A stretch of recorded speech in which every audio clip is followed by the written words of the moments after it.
नमो विष्णुपादाय कृष्णपृष्ठाय भूतले श्रीमते भक्तिवेदांत स्वामिन्निति नामिने।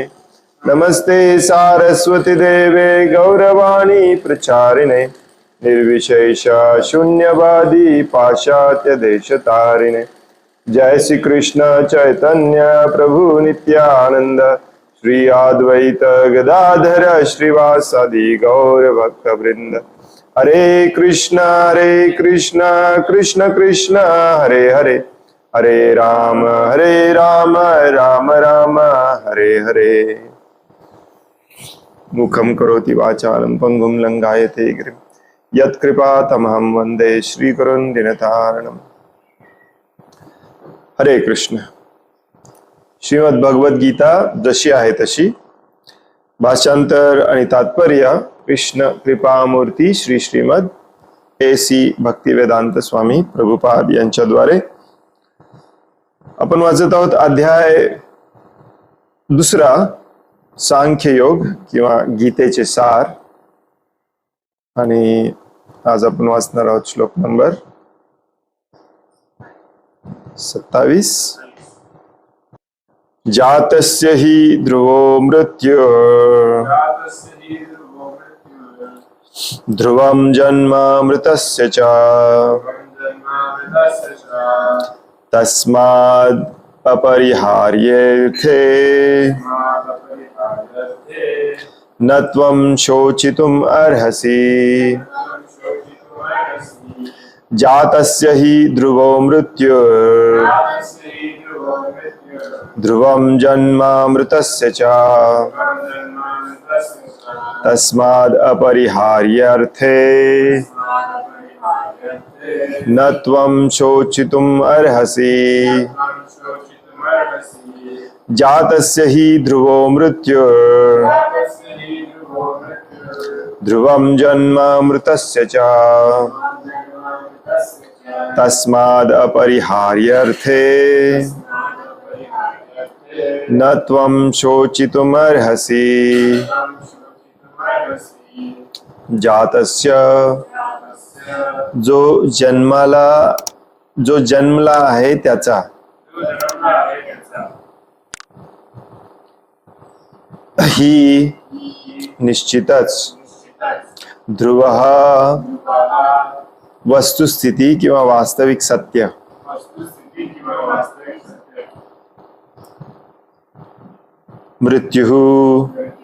मृत्यू ध्रुवम हेही निश्चित सत्य आहे। जन्म मृतस्य जो मृत झाला आहे, च सुद्धा, तस्मात् म्हणून, अपरिहार्य जे टाळता येत नाही, अर्थे अशा बाबतीत, न करू नको, त्वं तू, शोचितुम शोक करणे, अर्हसी योग्य आहे। भाषांतर आहे, जो जन्मला आहे त्याचा मृत्यू निश्चित आहे, आणि जो मृत झाला आहे त्याचा जन्म निश्चित आहे। म्हणून तुझ्या अपरिहार्य कर्तव्य पालनात तू शोक करणे योग्य नाही। काल आपला क्लास झाला नाही, परवा दिवशीच्या क्लासमध्ये आपण वाचलेलं थोडीशी उजळणी, 2 श्लोक वाचले ज्याच्यामध्ये भगवान श्रीकृष्ण अर्जुनाला सांगतात की तू यांना आत्मा समजला तरी शोक करायचं काही कारण नाही, कारण ते फक्त शरीर बदलणार आहेत, आणि तू या शरीरालाच स्वतः समजला तरी शोक करायचं काही कारण नाही, कारण निसर्गाच्या नियमानुसार हे शरीर एक ना एक दिवस संपणार। आणि मग त्याच्यानंतर या पुढच्या 2 श्लोकांमध्ये भगवंत अर्जुनाला म्हणतात की जो जन्मला आहे त्याला मृत्यू आहे, जो मृत्यू झाला आहे त्याला जन्म आहे, त्यामुळे तू तुझं कर्तव्य पालन करायचं का थांबतोस? काही कारणच नाही, शोक करायचं काही कारण नाही। शोचितुम अर्हसि म्हणजे शोक करायचं काही कारण नाही। पुढच्या श्लोकामध्ये म्हणतात अव्यक्त आदीनि भूतानि व्यक्त मध्यानि भारत अव्यक्त निधानानैव तत्र का परिवेदना. समस्त जीव प्रारंभी अव्यक्त असतात, मध्यावस्थेत व्यक्त असतात आणि विनाशानंतर पुन्हा अव्यक्त होतात. म्हणून शोक करण्याची काय आवश्यकता आहे.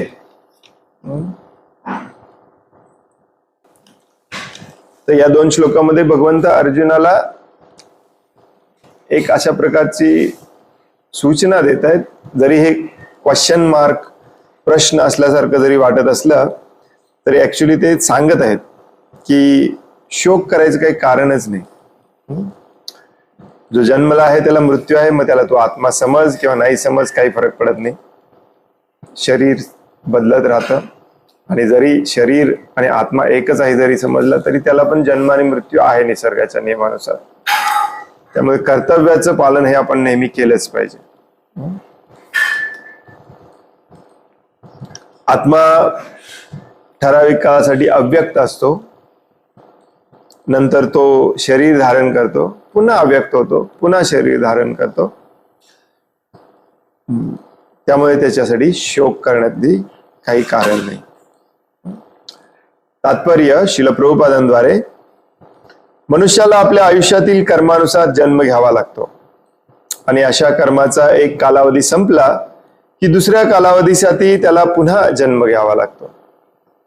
या प्रकारे जन्म आणि मृत्यू यांचे चक्र मोक्षाच्या अभावी एकामागून एक फिरत राहते. अनावश्यक खून, हत्या आणि युद्ध या गोष्टी जन्म मृत्यूच्या या चक्रामुळे समर्थनीय ठरत नाहीत. पण त्याचबरोबर न्याय आणि सुव्यवस्था राखण्यासाठी मानव समाजात हिंसा आणि युद्ध अटळ आहे. कोणी एखादा व्यक्ती असा विचार करेल की जो जन्मला आहे तो एक दिवस मरणार आहे, जो मेला तो एक दिवस जन्मणार आहे, त्यामुळे तू युद्धाचं आपलं कर्तव्य पालन का थांबवतोयस, मारलं पाहिजे. याचा अर्थ असा नाही की कुणाला पण कधीही कुठेही मारलं पाहिजे. उद्या आपण हे कारण सांगून म्हणू की काय याला मारलं म्हणून कुठे काय चुकीचं झालं, हा पुन्हा जन्मणारच आहे. भगवद्गीता सांगते तो एक दिवस शरीर धारण केलेलं त्याचं दुसरं शरीर मिळणार आहे. हा नियम याच्यासाठी नाही आहे, परंतु न्याय आणि सुव्यवस्था म्हणजेच समाजामध्ये अत्याचार होऊ नये, सगळ्यांना समान हक्क मिळावा, सगळ्या जीवांना, फक्त माणूस प्राण्यालाच नाही. जर एखादा व्यक्ती गायींवर, शेळी बकऱ्यांवर, कुत्र्या मांजरांवर अत्याचार करत असेल त्याला पण तेवढाच कठोर दंड दिला पाहिजे ऍक्च्युली. कारण सर्व जीवांना समान अधिकार असतो या पृथ्वीवरती राहण्याचा. मग त्याच्यामध्ये कुणी अडथळा आणत असेल त्यालाच अधर्म म्हणतात. आणि त्या अधर्मासाठी कोणाची तरी हत्या करणे, हिंसा करणे, युद्ध करणे हे अलाउड आहे. प्रभुपाद इथे मुद्दामून एक शब्द वापरतात, तो म्हणजे न्याय आणि सुव्यवस्था राखण्यासाठी मानव समाजात हिंसा आणि युद्ध अटळ आहे. अटळ आहे म्हणजे तुम्ही टाळू शकत नाही.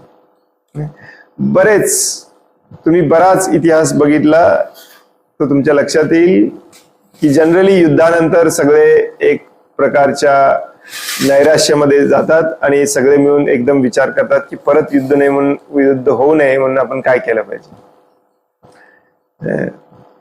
संयुक्त राष्ट्र निर्माण झालं दुसऱ्या महायुद्धानंतर आणि आपल्याला वाटतं की युद्ध आपण टाळू शकतो, परंतु शास्त्र सांगतं की युद्ध आपण टाळूच शकत नाही.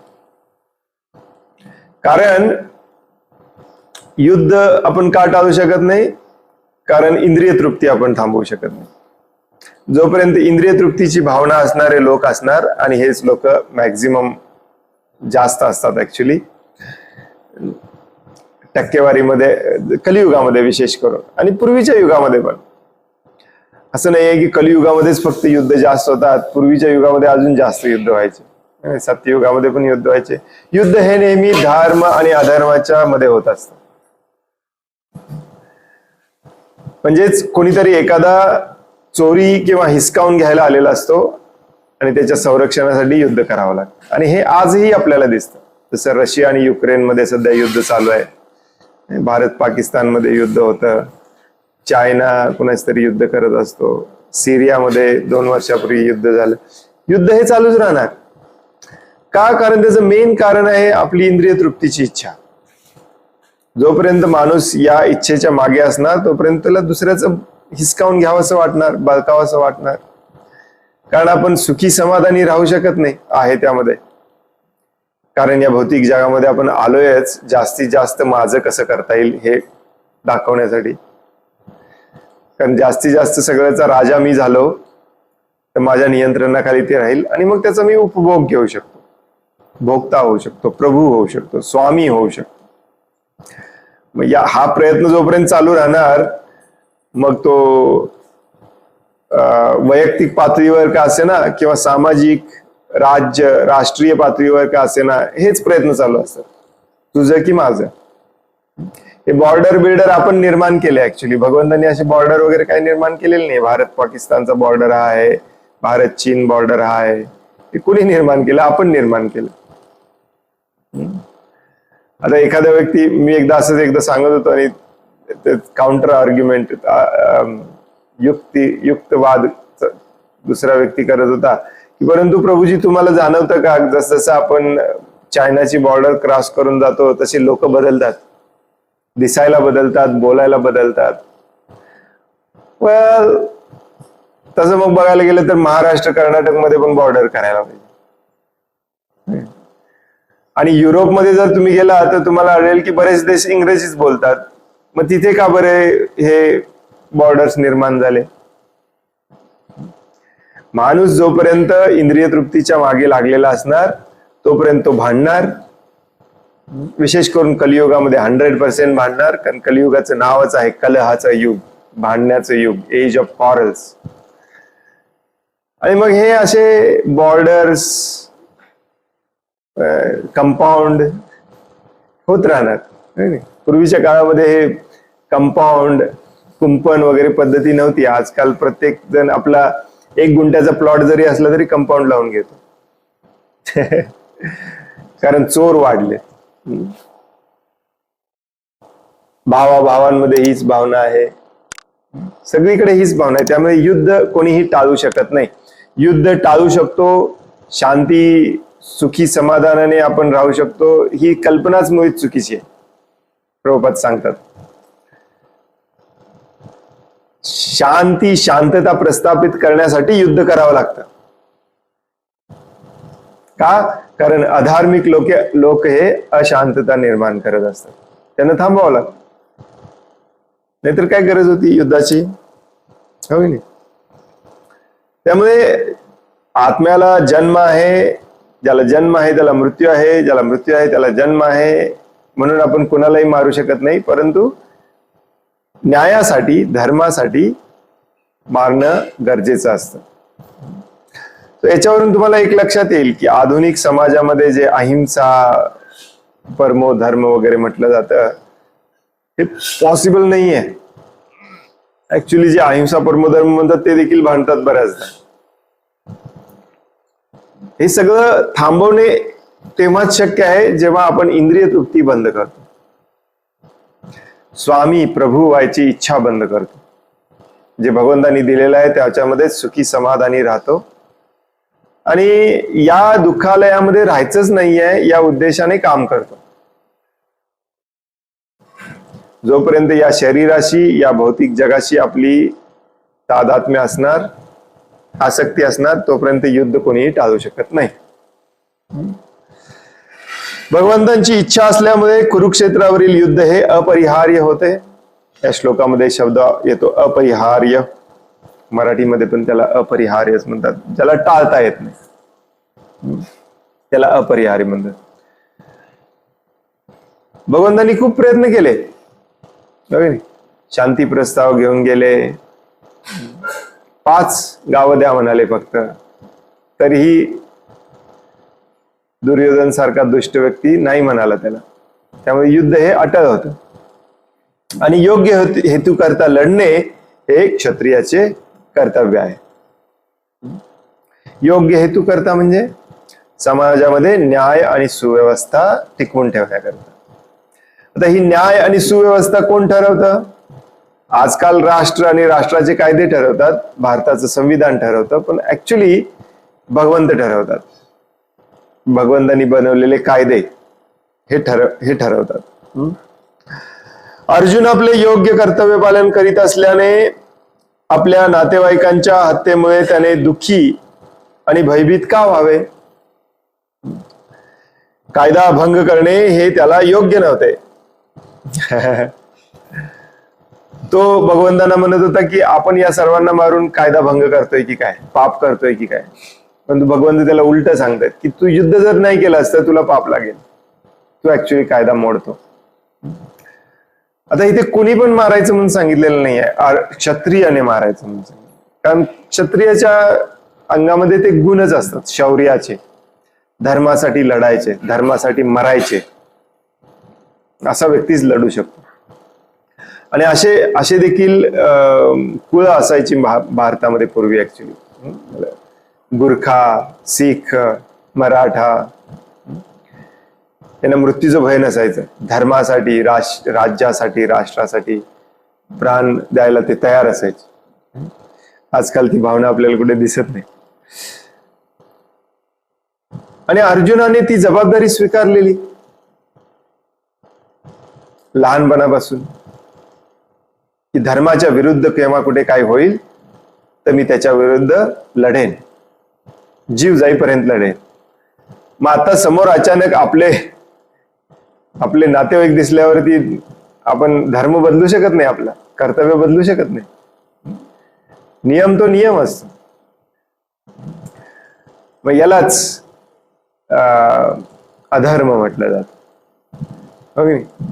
राजाचं कर्तव्य असतं चोराला दंड देणे, परंतु स्वतःच्याच मुलाने चोरी केलेली असेल तर त्याच्यामध्ये मग तो जर न्याय करायला चुकत असेल तर हे चुकीचं आहे.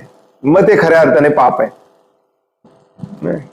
तो राजाच कायदा मोडतोय, मग त्यामुळे ते राजालाच पाप लागतं, त्याला पण दंड भोगावा लागतो. भगवंतांच्या कायद्यामध्ये कधी सुट्टी नाही, सगळ्यांना समान लागू होत.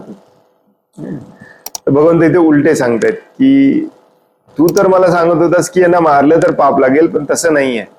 तू जर तुझं कर्तव्य केलं नाही तर तुला पाप लागणार. अर्जुनाने बरेचसे हे दिले, कारण दिली, त्यातल्या एकेका कारणाचं उत्तर भगवंत देतो. तर इथे सांगतात की त्याने अशा प्रकारे आपल्या कर्तव्य पालनापासून दूर गेलं नसलं पाहिजे. कायदा भंग करणे हे त्याला योग्य नव्हते, कारण त्यामुळे ज्या पातकांची त्याला भीती वाटत होती त्याची फळे त्यालाच भोगावी लागणार होती. तो तर विचार करत होता मी यांना एवढ्या सर्वांना मारल्यावरती मला हे पाप भोगावं लागेल, ते पाप भोगावं लागेल, मला हे माझ्या हातून एवढं मोठं पाप होईल, मला अशी सजा मिळेल, नरकात जावं लागेल. भगवंत त्याला उलट सांगतात तू तुझं जर काम केलं नाहीस तर तुला 100% पाप लागणार, कारण मी नियम बनवले तसे. आपल्या योग्य कर्तव्य पालनात कसर केल्याने तो आपल्या नातलगांचा मृत्यू टाळू शकत नव्हता. त्याला तर पाप लागणारच होतं, परंतु पितामह भीष्म आणि बाकीच्यांना मृत्यूपासून थोडीच तो वाचवणार होता. भगवंतांनी दुसऱ्याकडून काम करून घेतलं असतं, किंवा जरी ते युद्ध टळलं असतं तरी हे किती वर्ष जगणार होते. जो जन्माला आलेला आहे त्याला मृत्यू आहे, हे निसर्गाचा नियम आहे, हे कोणासाठी चुकत नाही. आणि या प्रकारे चुकीच्या कर्मपथाचा अवलंब केल्याने त्याचे पतनच झाले असते. ऍक्च्युली तो पापी झाला असता. पतन हा शब्द बऱ्याचदा आपण ऐकतो, परंतु त्याची आपल्याला वाटतं की पतन म्हणजे कुठलं तरी महाभयानक वाईट कृत्य करणारा त्याचं पतन होतं. नाही, ऍक्च्युली या भौतिक जगामध्ये भौतिक गोष्टींची थोडीफार का होईना आपली आसक्ती निर्माण झाली तर समजायचं आपलं पतन झालेलं आहे. मग ते कुठल्याही बेसिसवर असो. नाही त्याने माझ्याशी वाईट वागलं होतं म्हणून मी असं वाईट वागलं तर काय बिघडतंय, तुमचं पतन होणार. आपल्याला कर्म असं करायचं आहे की ज्याचं फळ आपल्याला नकोच आहे. मग ते कुठल्याही आसक्तीतून निर्माण झालेला असो किंवा क्रोधातून निर्माण झालेला, क्रोध आसक्ती जेव्हा पूर्ण फुलफिल होत नाही तेव्हा क्रोध निर्माण होतो, मग त्यातून करणारे कर्म देखील आपल्याला बंधनातच ठेवतात, त्याची पण फळं भोगावी लागतात. त्यामुळे अर्जुनचा असा जो विचार आहे की मी माझ्या नातेवाईकांना कसं मारू, हे त्याला त्याच्या पतनाचं कारण ठरणार आहे. कारण त्याची आसक्ती निर्माण झाली या भौतिक जगामध्ये. आसक्ती म्हणजे या भौतिक जगामध्ये तुम्हाला सुख वाटत असेल तर भौतिक जगामध्ये पुन्हा जन्म घ्यावा लागणार, त्यालाच पतन म्हणतात. पुन्हा इथे पडणे, पतन म्हणजे पडणे. हळूहळू हळू वर चढत होता, शरीर देहात्मबुद्धी सगळं सोडत होता, भगवत धामात जायची तयारी करत होता, आणि अचानक छोटीशी आसक्ती निर्माण झाली या भौतिक जगातली की तो त्या शिडीवरून परत खाली पडतो. असे अनंत जन्म आपण पडतच आलेलो आहे. त्या अर्जुनच्या उदाहरणावरून आपल्याला हे सांगितलं जातं की जेव्हा आपण भगवंतांचं काम करणार नाही तेव्हा आपलं पतन होतं. जेव्हा आपण भगवंतांचं काम करणार तेव्हा आपण शुद्ध होतो, कारण त्याच्यातून मिळणारं फळ आपल्यासाठी नसतं. जेव्हा फळ नाही तेव्हा इथे पुन्हा याची काही गरज नाही. हे जग निर्माण केलेलं आहे कर्माचं फळ भोगण्यासाठी, मग ते चांगलं असो वाईट असो. त्यामुळे कर्मच असं केलं पाहिजे ज्याच्यात फळच नाही. ते पुढच्या अध्यायाचा तो विषय आहे. पण इथे थोडक्यात मी सांगण्याचं कारण म्हणजे अशा प्रकारे काही ना काही कारणास्तव ते फळ भोगण्यासाठी किंवा इच्छेने नवीन फळ निर्माण करण्यासाठी जेव्हा आपण पुन्हा या जगात जन्म घेतो, पुन्हा पुन्हा जन्म घेतो, त्याला म्हणायचं पतन होणे. आता हे समजायला खूप अवघड जातं आपल्याला, कारण आपल्याला लहानपणापासून असं शिकवलेलं असतं की आपल्या कुटुंबासाठी काही केलं तरी चालतंय. नाही, अमिताभ बच्चन येऊन शिकवतो आपल्याला जंजीर मध्ये, शोले मध्ये, हो की नाही, कुटुंबासाठी काही केलं तरी चालतंय. भगवंतांच्या कायद्यामध्ये काही फरक नाही. तुम्ही वाईट कर्म केला तुम्हाला त्याचं फळ मिळणार. हे परफेक्ट उदाहरण आहे अर्जुनाचं.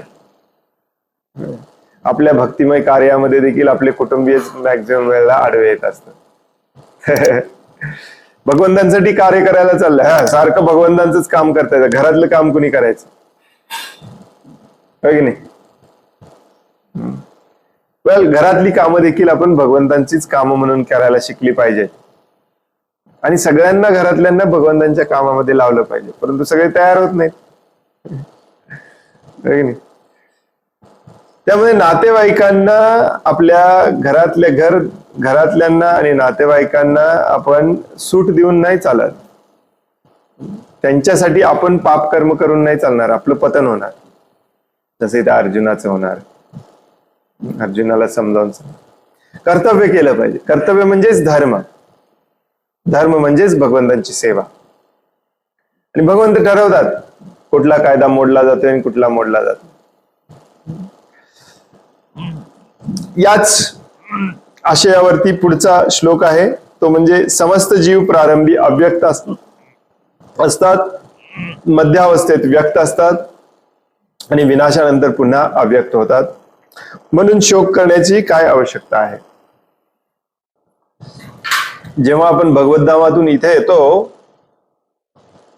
तेव्हा अनंत वेळेला आपण शरीर बदलतो. हे कंटिन्युअसली चालू आहे. कल्पना करू शकत नाही, आपण नंबर लिहू शकत नाही, इतके जन्म घेतलेले. आणि याच्या मध्ये मध्येच ब्रह्माजी जेव्हा झोपतात तेव्हा सगळं अव्यक्त होतं, म्हणजे सगळंच नाहीस होतं. परंतु आपण मरत नाही, जीव मरत नाही, त्याला शरीर नसतं. तो जीव आत्मा स्वरूपातच सुप्तावस्थेमध्ये असतो आणि पुन्हा शरीर दिलं जातं जेव्हा ब्रह्माजी पुन्हा जागे होतात, दिवस सुरू होतो त्यांचा. हे पुढे एका ठिकाणी वर्णन करून सांगण्यात आलेलं आहे. तसंच जेव्हा ब्रह्माजी मरतात, हे अख्खं ब्रह्मांड नष्ट केलं जातं आणि अख्खं ब्रह्मांड भगवंतांच्या शरीरामध्ये पुन्हा जातं आणि ठराविक कालावधीनंतर पुन्हा नवीन ब्रह्मांड निर्माण केलं जातं. आणि त्या पिरियड मध्ये देखील सगळे जीव भगवंतांच्या शरीरामध्ये सुप्त अवस्थेमध्ये असतात. त्याला अव्यक्त अवस्था म्हणतात. अव्यक्त म्हणजे ज्याला आकार नाही, ज्याला शरीर नाही. तर हा संदर्भ इथे थोडासा तसा नाही आहे, परंतु खऱ्या अर्थाने अव्यक्तचा अर्थ तसा असतो. ते पुढे भगवंत समजावून सांगणार आहे. तर जीव इथे भगवंत सांगतात की जीव सुरुवातीला अव्यक्त असतो, म्हणजे त्याला शरीर दिलेलं नसतं. मधल्या काही काळामध्ये त्याला तो शरीर बदलत राहतो आणि पुन्हा अव्यक्त होतो विनाशानंतर. विनाशानंतर म्हणजे जेव्हा प्रलय केला जातो तेव्हा. आणि हे तू थांबवू शकत नाहीस अर्जुन, त्यामुळे तुला शोक करायची काही गरज नाही. तू असो, मी असो, सॉरी तू असो, हा असो, कोणी असो, भगवंतांना हे लागवत नाही. हे सगळे सैनिक असो किंवा तुझा मुलगा असो, तुझे आजोबा असो, कोणी असो, सगळ्यांना हे नियम समान आहेत. त्यामुळे तू तुझं कर्तव्य केलं पाहिजे.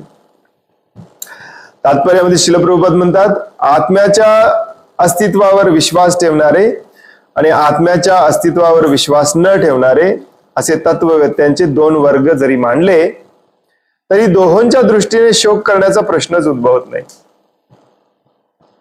आत्म्याचं अस्तित्व मानणारे असोत किंवा न मानणारे असोत. आत्मा मानला तर हे तत्वज्ञान सिद्ध होतं की आत्मा कधीच बदलत नाही, मरत नाही, तो फक्त शरीर बदलत राहतो. आत्मा नाही मानला, शरीरच सगळं आहे मानलं तरी हे शरीर नष्ट होतं, निर्माण होतं, हे चालूच आहे. हे देखील आपण डोळ्यांनी पाहतोच. आत्म्याच्या अस्तित्वावर विश्वास न ठेवणाऱ्यांना वेद विद्येचे अनुयायी नास्तिक असे म्हणतात. जो आत्म्याच्या अस्तित्वावर विश्वास ठेवत नाही त्याला नास्तिक असं म्हटलं जातं. तरीही केवळ वादविवादाकरिता हा नास्तिकवादी सिद्धांत आपण स्वीकारला तरी शोक करण्याचे काहीच कारण नाही. जरी तुम्ही नास्तिक असला तरी शोक करायचे काही कारण नाही. आत्म्यावर विश्वास नसू दे, परमात्म्यावर विश्वास नसू दे, मृत्यू कोणालाच टाळता येत नाही. युनिव्हर्सल लॉ आहे. आत्म्याचे स्वतंत्र अस्तित्व सोडले तर भौतिक तत्वे ही सृष्टीच्या निर्मितीपूर्वी अप्रकटच राहतात.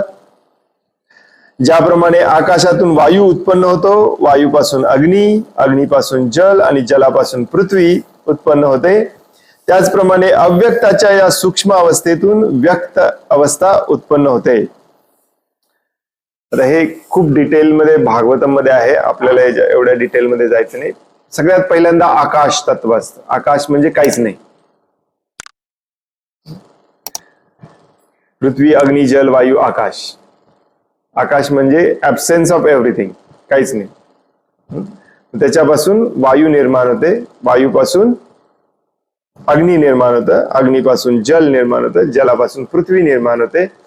आणि हे सगळे तत्व जसे निर्माण होत जातात तसा आत्मा बाहेर पडतो आणि या सगळ्या तत्वांना एकत्र करून आपलं शरीर बनवतो. मग तो दिसायला लागतो आणि म्हणून तो आपल्या नातेवाईकांसारखा दिसतो. नसेल तर या शरीराचा आणि त्याचा काही संबंध नाही. तर हे कधी होतं, जेव्हा ही सृष्टी निर्माण केली जाते. त्याच्या आधी आत्मा कुठे असतो? असतो नाही असं नाही, त्याला शरीर नसतं, तो सुप्त अवस्थेमध्ये असतो. हे भगवंत तिथे सांगतात. पृथ्वीपासून विविध प्रकारचे प्रकटीकरण होते. कोणाचं शरीर माणसासारखं दिसतं तर कोणाचं बैलासारखं दिसतं, कोणाचं शेळीसारखं दिसतं. 84 लाख प्रकारचे शरीर दिसायला लागतात. उदाहरणार्थ पृथ्वीपासून प्रकट झालेली गगनचुंबी इमारत जेव्हा ती कोसळली जाते तेव्हा तिची प्रकट अवस्था पुन्हा अप्रकट होते आणि सरते शेवटी तिचे रूपांतर कणांमध्ये होते. शक्तीच्या अविनाशत्वाचा नियम, लॉ ऑफ कॉन्झर्वेशन, ज्याला आधुनिक विज्ञानामध्ये म्हणतात, law of conservation of energy, कायम राहतो. तुमच्यापैकी काही शाळेमध्ये सायन्समध्ये शिकला असाल तुम्ही, शक्ती ही निर्माणही करता येत नाही आणि नष्टही करता येत नाही. फक्त शक्तीचं रूपांतर एकातून दुसऱ्यामध्ये होतं. आपल्याला फिजिक्स मध्ये पण शिकवलं जातं. तर प्रभुपाद इथे एक सिंपल उदाहरण देऊन सांगतायत की समजा आजकाल खूप बघायला मिळते हे, हो की नाही, मोठी इमारत तोडली आणि त्याचा सगळा चकनाचूर झाला तर ते पुन्हा आहे त्या तत्वामध्ये मिक्स होऊन जातं. आणि उद्या पुन्हा कोणीतरी येऊन त्याच्यातून विटा बनवेल आणि पुन्हा इमारत बनवेल. तसं आत्मा हा सृष्टीच्या निर्मितीपूर्वी नसतो असा नाही, तो असतो. तो सृष्टीच्या निर्मिती बरोबर आपले शरीर धारण करतो. पृथ्वी, अग्नी, जल, वायू, आकाश या तत्वांनी बनलेलं ते शरीर असतं. आणि या ब्रह्मांडाच्या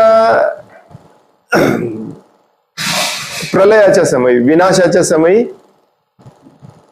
पुन्हा हे पृथ्वी, अग्नी, जल, वायू, आकाश त्या त्या तत्वामध्ये विलीन होतात आणि आत्मा विदाउट शरीर भगवंतांच्या शरीरामध्ये जाऊन परत अव्यक्त अवस्थेमध्ये राहतो. पण कालगतीला अनुसरून पदार्थ प्रकट होतात आणि अप्रकट होतात, हा फरक आहे. आणि म्हणून टाइम महत्वाचा आहे. म्हणून प्रकटावस्था असो वा अप्रकट अवस्था असो, कोणत्याही अवस्थेत शोक करण्याचे काही कारणच नाही. दिसो न दिसो, काल इमारत होती, आज ती विनाश करण्यात आली, उद्या कोणीतरी दुसरी इमारत बांधलेली. ते तसं आत्मा आहे, तो सृष्टीच्या निर्मितीबरोबर शरीर धारण करतो आणि पुन्हा अव्यक्त अवस्थेत जातो. असे असले तरी अप्रकट अवस्थेत ही पदार्थ नष्ट होत नाहीत. आरंभ आणि अंत या दोन्ही अवस्थेत तत्वे अव्यक्त राहतात. सुरुवातीला आणि शेवटी अव्यक्त असतं, म्हणजे शरीर नसतं. केवळ मध्यावस्थेत ती व्यक्त होतात आणि यामुळे कोणताही महत्वपूर्ण फरक पडत नाही. बोलायला खूप सोपं आहे, परंतु याच्यामधला कालावधी हा अनंत काळाचा असतो. पुढे सांगितलं जाते, थोडक्यात सांगितलेलं आहे की ब्रह्माजींचा दिवस एवढा एवढा असतो. सहस्रयुग पर्यंतम, 1000 चतुर्युगाचा ब्रह्माजींचा एक दिवस असतो, तेवढीच रात्र असते. असे ते 365 दिवस त्यांचा होतो, मग 1 वर्ष होतो आणि असे ते 100 वर्ष जगतात. आणि 2 प्रकारचे प्रलय होतात, जसं मगाशी मी सांगितलं. ब्रह्माजींच्या रात्रीच्या वेळेला देखील आत्मे सगळे शरीर धारण करत नाहीत, अव्यक्त अवस्थेत जातात, पुन्हा धारण करतात. हे चालू असतं. एखादा व्यक्ती असं म्हणेल की चालू दे, आपल्याला काय, आपल्याला किती शरीर मिळाले तरी चालतात, शरीर मिळतं ना शेवटी, इंद्रिय तृप्ती करायला मिळते ना शेवटी, हो की नाही. आणि वरच्या ग्रहलोकावरती जर आपण जन्म घेतला तर दुःख पण कमी होतं. एवढ्या अनादी अनंत काळाचा कोण विचार करणार आहे प्रभूजी. व अनादी अनंत काळाचा विचार आपल्याला करायला भगवद्गीता लावते, कारण हे जे जग आहे ते दुःखासाठी निर्माण केलेलं आहे. माणूस वैतागतो दुःखाला, तेच तेच तेच तेच तेच दुःख भोगून तो वैतागून म्हणतो की वैतागून तो आत्महत्या करतो. शरीर संपवलं तर दुःख बंद होईल असं वाटतं त्याला, परंतु तसं होत नाही. त्याला दुसरं शरीर धारण करावं लागतं, पुन्हा दुःख सुरू होतं. आणि अशी दुःख आपण एवढ्या अनंत जन्मासाठी भोगलेले आहेत. म्हणून शास्त्र आपल्याला समजावून सांगायचा प्रयत्न करतं. जे ज्ञानी ऋषी मुनी होऊन गेले ते आपल्याला ग्रंथाच्या स्वरूपामध्ये आपल्याला हे ज्ञान द्यायचा प्रयत्न करतात की इथून सुटण्याचा पण मार्ग आहे,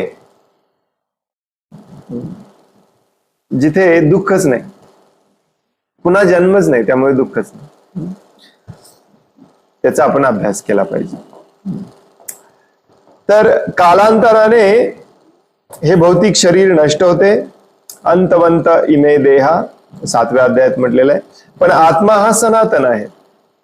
शरीर नष्ट होतं, शरीर बदललं जातं, शरीर नष्ट होतं, शरीर बदललं जातं. असा एक काळ येतो जिथे सगळं काही नष्ट होतं, पृथ्वी सहित. म्हणून आत्मा नष्ट होत नाही, तो असतोच अव्यक्त स्वरूपामध्ये, विदाउट शरीर राहतो. पुन्हा जेव्हा हे सगळं निर्माण केलं जातं तेव्हा पुन्हा त्याला शरीर दिलं जातं, पुन्हा तो येतो. त्यामुळे शरीर नष्ट होतं. आता देखील आपल्याला ते दिसतं आणि प्रलयाच्या वेळेला देखील ते पूर्णपणे नष्ट होतं, परंतु आत्मा कधीच नष्ट होत नाही. आत्मा हा सनातन असतो. नित्यस्योक्ता शरीरिनः, भगवद्गीतेत सांगितलेल्या या वैदिक निष्कर्षाचा आपण स्वीकार केला तर आपण नेहमी ध्यानात ठेवले पाहिजे की शरीर हे एखाद्या वस्त्राप्रमाणे आहे. 2-3 दिवसापूर्वी आपण वाचत वासांशी जीर्णानि यथा विहाय. आणि म्हणून वस्त्र बदलण्याने शोक करण्यात काय अर्थ आहे. सनातन आत्म्याच्या अस्तित्वाचा विचार केला तर या भौतिक शरीराला वास्तविक अस्तित्वच नाही, हे एक स्वप्नाप्रमाणे आहे. झोपेमध्ये बरेच बरेच काय काय काय काय काय काय काय आपण स्वप्न पाहतो, पण तू जागेपणी आपल्याला लक्षात येतं की आपण स्वप्नामध्ये बरेच फिरून आलो, लंडन पासून अमेरिकेपर्यंत, पण ते आपण नव्हतोच. कायमचं स्वप्नात राहण्यात काही अर्थ नाही. आत्मा हा स्वप्नाबाहेर पडून कायमचा सुखी होऊ शकतो. सनातन आत्म्याच्या अस्तित्वाचा विचार केला तर भौतिक शरीराला वास्तविक अस्तित्वच नाही, हे एक स्वप्नाप्रमाणे आहे. स्वप्नामध्ये आपल्याला वाटेल की आपण आकाशात उडत आहोत किंवा एखाद्या राजाप्रमाणे रथामध्ये विराजमान आहोत, परंतु जेव्हा आपल्याला जाग येते तेव्हा आपण पाहतो की आपण आकाशातही नाही आणि रथामध्येही नाही. भौतिक शरीराला वास्तविक अस्तित्व नाही, या आधारावर वैदिक ज्ञान आत्मसाक्षात्कार प्राप्तीला प्रोत्साहन देते. स्वप्नामध्ये किती दिवस हे बघत राहणार? कारण दरवेळी चांगलंच स्वप्न पडेल असं नाही. बरेच लोक हे दुःख, या जगातलं दुःख घालवण्यासाठी झोपून काढायचा प्रयत्न करतात. ज्यांना झोप येत नाही ते नशा करतात, नशा करून झोपेमध्ये राहतात. पण तू झोपेमध्ये कधी कधी मग भूत येतं, वाघ येतो, तिथे पण दुःख आहे.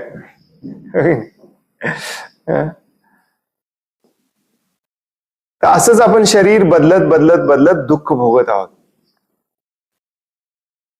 आपण आत्मा आहोत, आपण शरीर नाही. म्हणून हे या वैदिक ज्ञानावर आधारित आत्मसाक्षात्कार केला पाहिजे की आपण कोण आहोत आणि आपण हे दुःख का भोगत आहोत, याच्यावरती काही उपाय आहे का?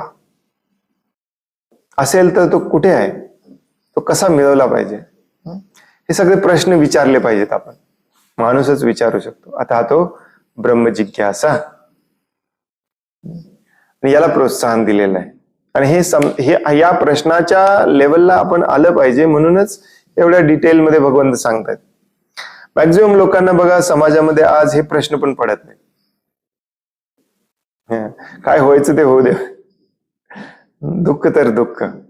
जेव्हा दुःख असतं तेव्हा नको नको नको वाटायला लागतं, आणि हजार दुःखानंतर एखादी आशेची किरण म्हणून छोटस सुख मिळाल्यानंतर आपण लगेच प्रोत्साहित होतो. यस, इथेच सुख आहे, हे मिळवलं की सुख मिळतं. आणि बऱ्याचदा बघा कसं होतं, ते मिळवल्यावर सुख मिळतं, दुसऱ्या दिवशी तेच मिळवल्यावरती तेवढंच सुख मिळत नाही, आपला आनंद कमी झालेला असतो. म्हणून आपण जास्त प्रयत्न करतो. हे भौतिक दुनियेचं, भौतिक प्रकृतीचे ही लक्षण आहे. आणि हे एवढ्यासाठीच असं डिझाईन केलेलं आहे की वैतागून तुम्ही विचार करावा की मला या तुरुंगातून बाहेर पडायचंय, मला या जन्म मृत्यूच्या चक्रातून, भावबंधनातून बाहेर पडायचंय. आणि म्हणून हे जाणून घ्यायचंय की मी कोण आहे, शरीर आहे की आत्मा आहे. म्हणून मनुष्याचा विश्वास आत्म्याच्या अस्तित्वावर असो वा नसो, शरीराच्या विनाशाबद्दल शोक करण्याचे काहीच कारण नाही. तर अर्जुन इथे शरीराच्या विनाशाचा शोक का करत होता? आणि त्याला वाटत होतं की त्याच्या हातून त्याचे स्वतःचे नातेवाईक मारले जातील, पण ते त्याचे नाहीच आहेत स्वतःचे नातेवाईक, ते तर वेगळे वेगळे आत्मे आहेत. तर या शरीरामुळे त्यांचा संबंध जोडलेला आहे. परंतु आपण मॅक्झिमम वेळेला शरीराच्या विनाशाबद्दल शोक कधी करतो? जेव्हा आपले नातेवाईक शरीर सोडून जातात किंवा आपली शरीर सोडून जायची पाळी येते, तेव्हा आपण शोक करत बसतो. त्यामुळे आपल्यासाठी पण हे आत्म्याचं जे ज्ञान आहे, मागचे काही दिवस आपण वाचत आहोत, हे इम्पॉर्टंट आहे, आपल्यासाठी देखील तितकंच महत्वाचं आहे. दोन गोष्टी याच्यातून शिकायच्या असतात. एक म्हणजे दुसऱ्याच्या शरीराबद्दल पण शोक करण्यात काही अर्थ नाही, आणि दुसरं म्हणजे आपल्या शरीराबद्दल शोक करण्यात पण काही अर्थ नाही, कारण आपण शरीर नाहीच आहोत. आणि मग शरीराशी संबंधित जे जे काही आहे ते आलं गेलं तरी शोक करण्याचा काही संबंध नाही. एवढं सिंपल लॉजिक आहे. यस, समजायला थोडंसं कठीण जातं, कारण अर्जुनाला समजलं नाही, आपल्याला लवकर कसं समजलं. परंतु याचा अभ्यास जर आपण कंटिन्युअसली करत राहिलो तर आपल्याला पण हे एक दिवस समजतं. या साक्षात्काराला आपण पण येतो, ज्याला आत्मसाक्षात्कार म्हटलेला आहे. हा जो शेवटचा मुद्दा मी सांगितला, हे थोडंसं समजायला कठीण आहे. तेच पुढच्या श्लोकामध्ये भगवंत सांगतात की काही लोकांना आत्मा जाणवतो, आश्चर्यकारक वाटतो, काही लोकांना तो पाहायला मिळतो, काही लोकांना तो ऐकायला मिळतो, अद्भुत वाटतं सगळं, परंतु पूर्णपणे आत्म्याला जाणून घ्यायचं खूप भयानक कठीण काम आहे. इतक्या वेळेला ऐकून देखील आपण आत्म्याला जाणू शकत नाही. आत्म्याला जाणायचं असेल तर आत्म्याचं कार्य समजून घ्यावं लागतं. ते पुढे भगवंत सांगतील. आज आपण इथेच थांबूया. अजून काही श्लोक आहेत जे आत्म्याचंच वर्णन करणार आहेत.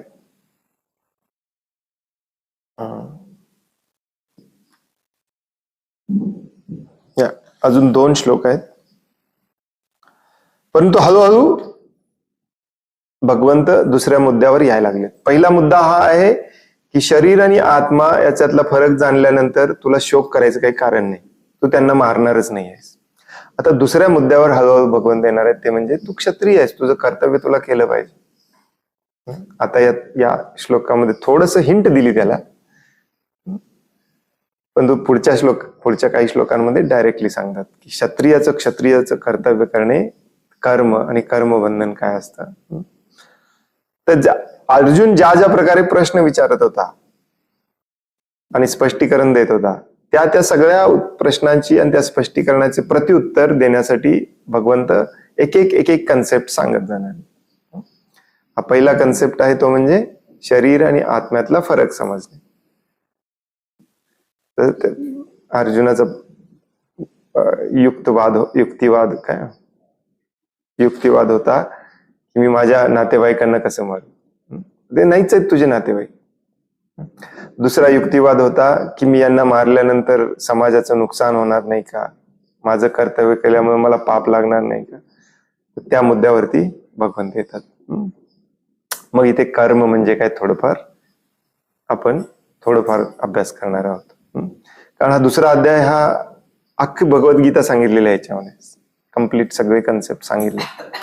मग तिसऱ्या अध्यायापासून एकदम डिटेलमध्ये परत सांगितले. हरे कृष्ण.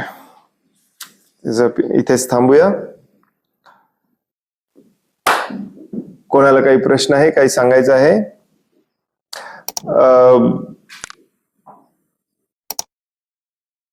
सगळे एक्झिट होण्यापूर्वी एक महत्वाची सूचना म्हणजे उद्या आपला क्लास होणार नाही. गोवर्धन पूजेचा उत्सव असतो उद्याच्या दिवशी, त्यामुळे उत्सवाचं टायमिंग काही सांगता येणार नाही, त्यामुळे उद्या आपला क्लास होणार नाही.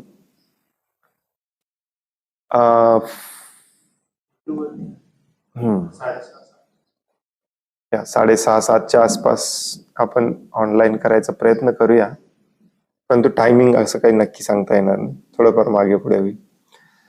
युट्यूबला ज्यांनी सबस्क्राईब केलेलं आहे त्यांना नोटिफिकेशन येईल चालू झालंय म्हणून, त्यामुळे युट्यूब सबस्क्राईब करा.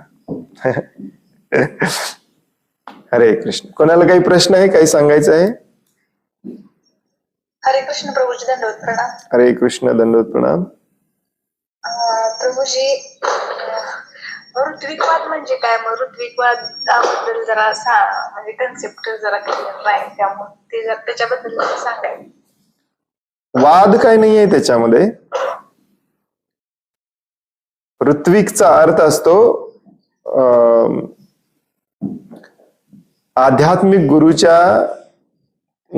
गुरुचा प्रतिनिधी. जेव्हा आध्यात्मिक गुरु स्वतः येऊ शकत नाहीत काही औपचारिकता पूर्ण करण्यासाठी, विशेष करून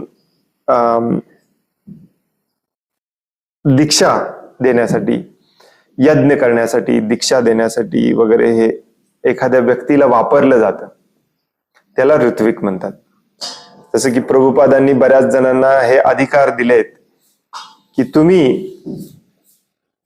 यांना माझ्या तर्फे दीक्षा देऊ शकता, तुम्ही यांना माझ्यातर्फे यांच्या माळ्यावरती जप करून यांना जपमाळ देऊ शकता, तुम्ही माझ्यातर्फे यांच्यासाठी यज्ञ करू शकता.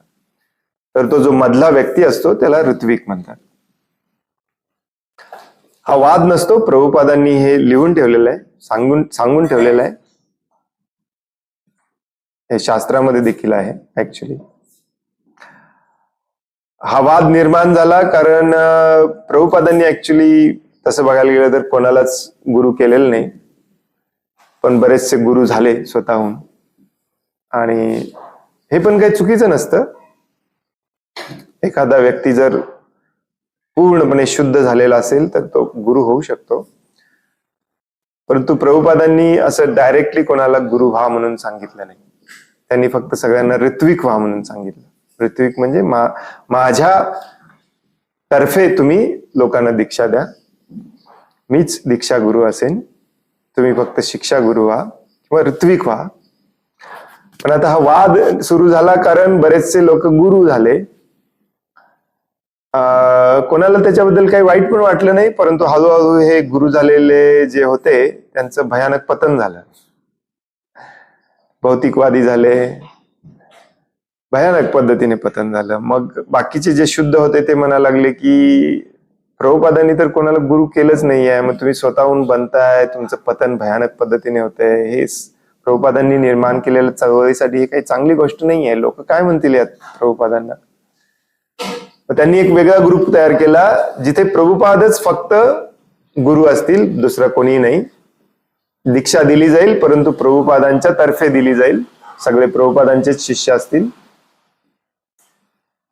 आणि तो ग्रुप पण मोठा झाला. मग या ग्रुपमध्ये आणि त्या ग्रुपमध्ये बरेचसे असे भांडणं चालू असतात तत्वज्ञानावरती, कोण खरा कोण खोटा. तर तसं बघायला गेलं तर ऍक्च्युली दोन्ही खरे आहेत. कारण प्रभुपादांनी कधीच कोणाला गुरु केलेलं नाही, आणि जोपर्यंत गुरु तुम्हाला गुरु करत नाही तोपर्यंत तुम्ही ऍक्च्युली गुरु व्हायचं पण नसतं. परंतु गुरु नसताना तुम्ही जर त्या शुद्धतेच्या लेवलला गेला तर तुम्ही गुरु होऊ शकता. परंतु ती शुद्धतेची लेवल खूप स्ट्रॉंग, खूप हाय असते, खूप अति उच्च असते.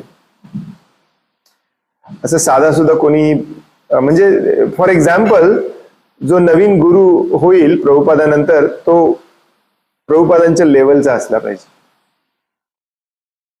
असा एखादा असू शकतो का? का नाही असू शकत? असू शकतो. परंतु तसा एखादा मिळणार नाही तोपर्यंत काय करायचं? प्रभुपादांनाच गुरु मानून ऋत्विक व्यवस्थेने दीक्षा द्यायची. हे पण तेवढंच बरोबर आहे. दोन्ही बरोबर असते. तुम्ही निवडायचं तुम्हाला काय पाहिजे. गुरु हा निवडताना खूप सतर्कतेने निवडावा लागतो. गुरु हा आत्मसाक्षात्कारी असला पाहिजे.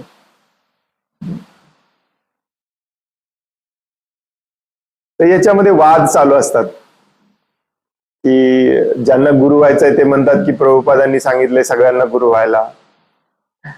जे म्हणतात की प्रभुपादांनी इथे तर सांगितलंय की कोणालाच गुरु मी करणार नाही, सगळ्यांना ऋत्विक व्हायला सांगितलंय. असे पण रेकॉर्डिंग आहेत. तर ते एकमेकांना सिद्ध करायचा प्रयत्न करत असतात. याला ऋत्विक वाद म्हणतात. ऍक्च्युली याच्यात काही वाद नाहीये तसं बघायला. हरे कृष्ण. हरे कृष्ण. धन्यवाद प्रभूजी.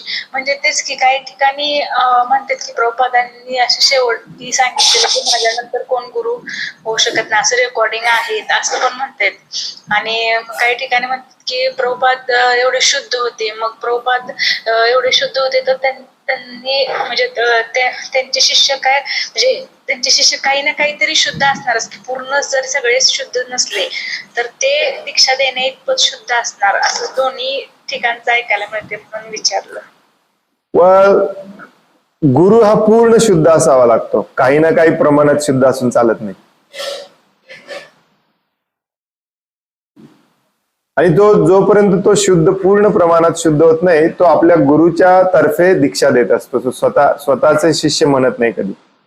आणि इथेच हा वाद सुरू होतो. ऍक्च्युली तुम्हाला माहिती आहे तुम्ही तेवढे शुद्ध नाही आहे, तर तुम्ही प्रभुपाद तुमचे गुरु आहेत म्हणून सांगून दीक्षा दिली पाहिजे. पण ही प्रतिष्ठेची इच्छा इतकी स्ट्रॉंग असते ती माणसाला गुरु बनायला भाग पाडते. कारण गुरु म्हणजे भरपूर प्रतिष्ठा असते त्याच्यामध्ये. मग दुर्दैवाने अशा पद्धतीने मग बरेचसे असे गुरु झाले जे अक्षरशः ड्रग्ज घ्यायला लागले, नंतर वेश्याबरोबर पळून गेले. म्हणजे असं होताना काही ग्रुप तयार, प्रभुपादांचे काही शिष्य आहेत, त्यांनी म्हटलं की हे बंद करा सगळं.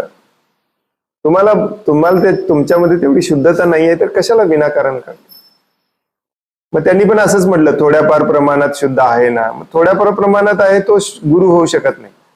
तो फक्त दीक्षा देऊ शकतो प्रभुपादांचे शिष्य म्हणून, स्वतःला गुरु म्हणायचं नसतं. गुरु हा पूर्णपणे आत्मसाक्षात्कारीच असला पाहिजे. गुरुचं काम असतं शिष्याला हात धरून भगवत धामापर्यंत घेऊन जाणे. आणि मग ते तुम्हाला जमत नसेल तर तुम्ही दुसऱ्यांना कसं करणार. कोणाला जमतंय? प्रभुपादांना जमतंय. मग प्रभुपाद नाही आहेत, काय करायचं? प्रभुपाद नाही आहेत असं कधी होतच नाही. प्रभुपाद सांगतात की मी माझ्या पुस्तकांमध्ये पुढचे 10,000 वर्ष असणार आहे. गुरुचा अर्थ असतो त्याचे उपदेश, आदेश ऐकणे, वाचणे, श्रवण करणे आणि त्याप्रमाणे कार्य करणे. त्यासाठी शरीर रूपामध्ये गुरु तुमच्या समोर असायची काही गरज नसते. Actually very important. याचा अर्थ मी ऋत्विकला सपोर्ट करते असं नाही बरं का. तुम्हाला काही जणांना वाटेल की मी ऋत्विकवादी आहे का काय. नो, परंतु गुरु हा शुद्ध असलाच पाहिजे, 100% असला पाहिजे. म्हणून प्रभुपाद बऱ्याचदा म्हणतात की गुरु हा सेल्फ इफल्जंट असतो. सेल्फ इफल्जंट म्हणजे काय? त्याची शुद्धता आपोआप जगाला दिसून येते. परंतु आजकाल बऱ्याच गुरूंना शुद्धता प्रूव्ह करायची घाई लागलेली असते. ऍक्च्युली नवीन नवीन आलेले 2 वर्ष भगवद्गीता वाचलेल्यांना पण गुरु व्हायचं असतं. आजकाल युट्यूब वगैरे मध्ये तर जास्तच प्रमाण हे वाढलेलं आहे. आणि हा मूर्खपणा आहे. फॉर एक्झाम्पल, तुम्ही हे समजायला थोडंसं कठीण वाटतं, परंतु एक पॅरामीटर मी तुम्हाला सांगतो, तुम्हाला त्याच्यावरून लगेच लक्षात येईल. प्रभुपादांची जर पुस्तकं पाहिली, भगवद्गीता, श्रीमद भागवतम, चैतन्य चरितामृता, आणि त्याच्यातले तात्पर्य आणि पूर्व आचार्यांचा अभ्यास जर बघितला, प्रभुपादांचा, विश्वनाथ चक्रवर्ती ठाकूर, भक्ती सिद्धांत सरस्वती ठाकूर, या सगळ्या आचार्यांचा, रूप गोस्वामींनी काय काय लिहिलेलं आहे हे पण प्रभुपाद अभ्यास करायचे. हे सगळं अभ्यास करून आपल्याला त्यांनी ही पुस्तकं दिली. एवढी कपॅसिटी कोणामध्ये आहे का हे आपण पाहायचं. असेल तर मग तो गुरु व्हायच्या पात्रतेचा आहे, नो डाऊट. असं नसतं की गुरु होणारच नाही पुढचे 10,000 वर्ष. पण मग प्रभुपाद म्हणतात सगळ्यांना महात्मा व्हायचंय, सगळ्यांना माझ्यासारखं शुद्ध व्हायचं, परंतु वेळ लागणार. हे सुरुवातीपासूनच जो थोडस विचार करून प्रॉपरली केला असतं तर हा वादविवाद झाला नसता. पण गुरु व्हायची घाई खूप लोकांना असते म्हणून हा वाद झाला. मागच्या 50 वर्षामध्ये 15 वेळेला गुरु कोणाला बनवायचं याची सिस्टीम बदलली आहे. कसं ठरवायचं कोण गुरु होणार आहे असं 15 वेळाला बदललंय. हे पण तेवढंच सत्य आहे. तर हे का बदलावं लागतं आपल्याला, याचा आपण विचार केला पाहिजे. म्हणून मी देखील बऱ्याचदा सांगत असतो की तुम्ही गुरु शोधा, अगदी प्रामाणिकपणे शोधा. भगवंतांना प्रार्थना देखील करा मला प्रामाणिक गुरु मिळू दे म्हणून. परंतु जोपर्यंत मिळत नाही तोपर्यंत उगीच फॅशन म्हणून कोणाला पण गुरु करू नका. हे प्रभुपादांचं वाक्य आहे. आजच दुपारी मी वाचत होतो. तोपर्यंत प्रभुपाद आहेत तुमचे गुरु, कारण तुम्ही वाचता पुस्तक त्यांची, प्रत्येक वाक्याने वाक्य त्यांचंच वाचायचं आहे, त्या वाक्याप्रमाणेच आपल्याला वागायचं आहे. मग प्रभुपाद गुरु नाही असं म्हणून कसं चालेल. जेव्हा आपण बायबल वाचतो तेव्हा येशू ख्रिस्त आपले गुरु असतात. जेव्हा आपण कुराण वाचतो तेव्हा मोहम्मद पैगंबर आपले गुरु असतात. भगवद्गीता आपण वाचतोय त्याचं पालन आपल्याला आपल्या आयुष्यात करायचं आहे, समजावून घेऊन. त्यामुळे आपले गुरु श्रील प्रभुपादच आहेत. पुढचे 10,000 वर्ष प्रभुपादच गुरु राहणार आहे. मग बऱ्याचदा प्रश्न होतो मग प्रभूजी दीक्षेचं काय. मग दीक्षा तुम्ही एखाद्या गुरुकडून घ्या किंवा ऋत्विक कडून घ्या, काही फरक पडत नाही. काही फरक पडत नाही. चैतन्य चरितामृतामध्ये एका ठिकाणी श्रील प्रभुपाद अगदी स्पष्टपणे सांगतात की दीक्षा ही फक्त औपचारिकता आहे. खरी दीक्षा असते इथून इथे ज्ञान आलं पाहिजे. या व्यक्तीकडून या व्यक्तीकडे ते ज्ञानाचं ट्रान्सफर झालं पाहिजे. तो व्यक्ती शिष्य जो आहे तो त्या ज्ञानाने प्रबुद्ध झाला पाहिजे आणि तो पुन्हा भगवत धामात जाण्यासाठी कर्म बदललं पाहिजे, त्यांनी कार्य करायला सुरू केलं पाहिजे. याला खरी दीक्षा म्हणतात. बाकी सगळं हे औपचारिकता असतं. याचा अर्थ औपचारिकता करायचं नाही असंही नाही. त्यामुळे तुम्हाला कोणी ऋत्विक भेटले त्यांच्याकडून दीक्षा घ्या, तुम्हाला कोणी गुरु भेटले त्यांच्याकडून दीक्षा घ्या, परंतु प्रभुपादांना तुम्ही सोडू नका. प्रभुपादांचे वाक्य आणि वाक्य तुमच्या जीवनामध्ये उतरलं पाहिजे, मगच तुम्ही शुद्ध होणार आहे. हरे कृष्ण.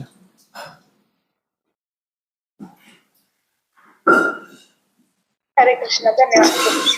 हरे हरे कृष्ण. प्रभूजी सर्वांना दिवाळीच्या अनेक अनेक शुभेच्छा. दंडवत प्रणाम. आता माझा एक छोटासाच प्रश्न आहे की आपण बऱ्याच वेळा रात्री राहिलेलं अन्न जे आहे पीठ आहे ते पोळी असेल किंवा भात असेल तर ते वाया नाही जाऊन म्हणून त्याचं परत फोडणी टाकून तर ते काय आपण नैवेद्य नाही टाकू शकत, शिळं असतं मग ते कसं काय आपण ग्रहण करू शकतो का असं?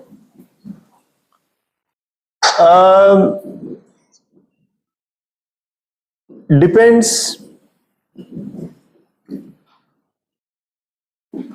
अन्नाचा एक एक कण ही भगवंतांची देण असते.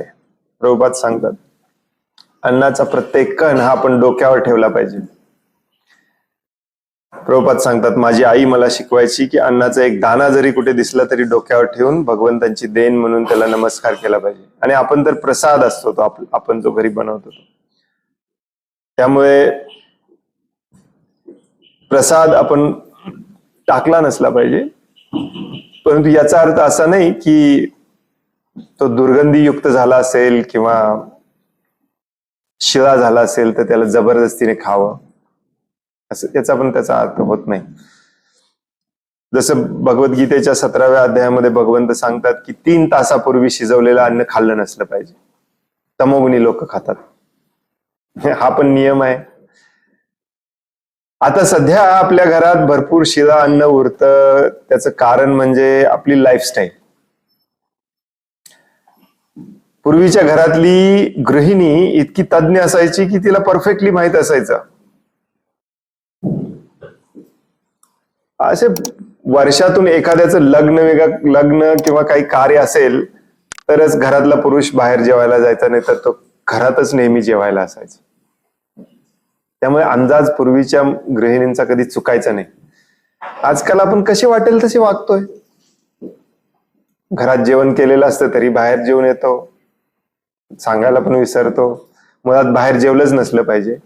पण हा अंदाज हळूहळू तुमचा परफेक्ट होईल, तर चुकणार नाही. आणि तरीही चुकला तरी खराब अन्न खाण्यापेक्षा टाकून दिलेलं बरं.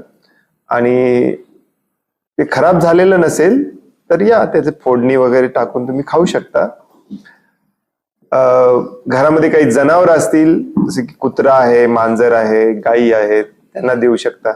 गायींना जनरली शिळं देऊ नये, परंतु जे काय म्हणतात त्याला, भाज्यांचे कवर वगैरे असतात ते द्यायला काही हरकत नाही. साली वगैरे. पूर्वीची ही व्यवस्था खूप परफेक्ट होती ऍक्च्युली. आणि जे टाकायचं ते देखील कुठे टाकलं जात होतं माहितीये? पूर्वीच्या काळामध्ये उकिरड्यात टाकलं जायचं, ज्याला जे ऍक्च्युली आपण उकिरडा म्हणतो, परंतु ते नॅचरल कंपोस्ट होतं. आजकाल आपण बॉक्स तयार करून, हौद वगैरे तयार करून त्याच्यामध्ये कंपोस्ट तयार करण्याचा प्रयत्न करतोय. ते पूर्वीचे लोक प्रत्येक घरामध्ये प्रत्येक जण करायचा आणि ते आपल्या शेतात जायचं आणि शेतातून नवीन उगवून यायचं. त्यामुळे कुठलीच गोष्ट वाया जात नव्हती. आता आपली लाईफस्टाईल चुकलेली आहे, आपण पूर्णपणे पाप कर्मात लागलेलो आहे, त्यामुळे आपल्याला हे भोगावं लागतं. शहरातल्या माणसांना कळतच नाही टाकायचं कुठे, हवे नाही.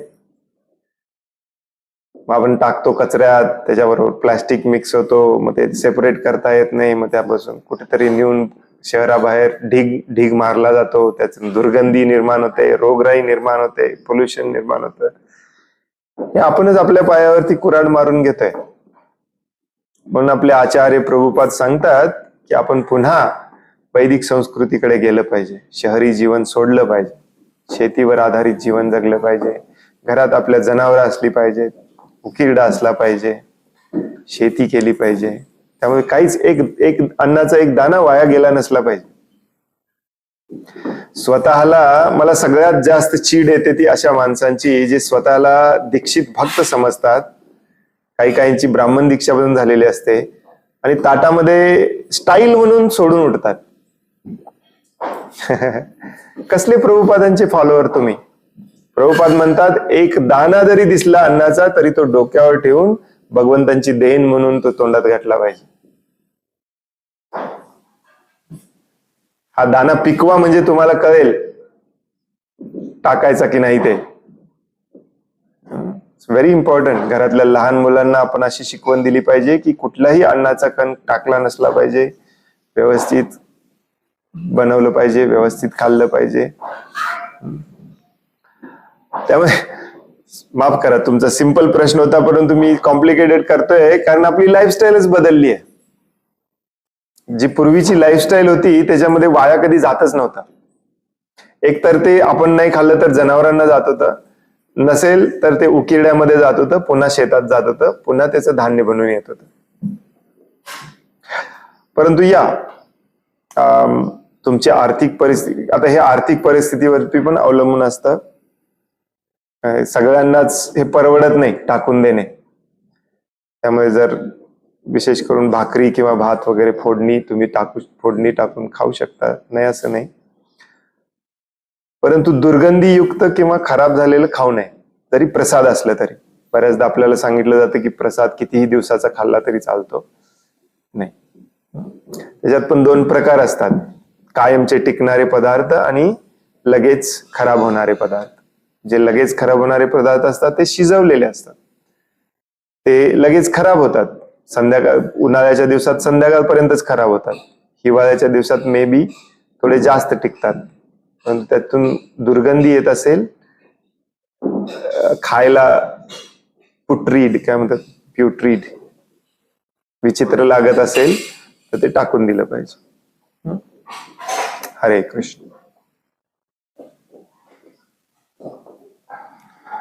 धन्यवाद.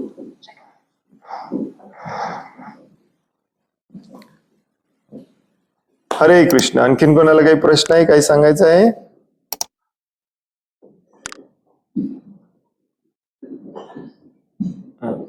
खूप खूप धन्यवाद. वांछा कल्पतरुभयश्च कृपा सिंधुभ्य एव च पतितानां पावनेभ्यो वैष्णवेभ्यो नमो नमः. अनंत कोटि वैष्णव वृंद की जय. वैष्णव ठाकुर श्रील प्रभुपाद की जय.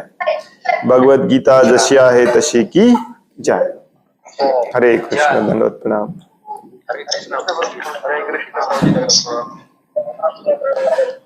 वन्देऽहं श्रीगुरो श्रीयुता पदकमलं श्रीगुरुं वैष्णव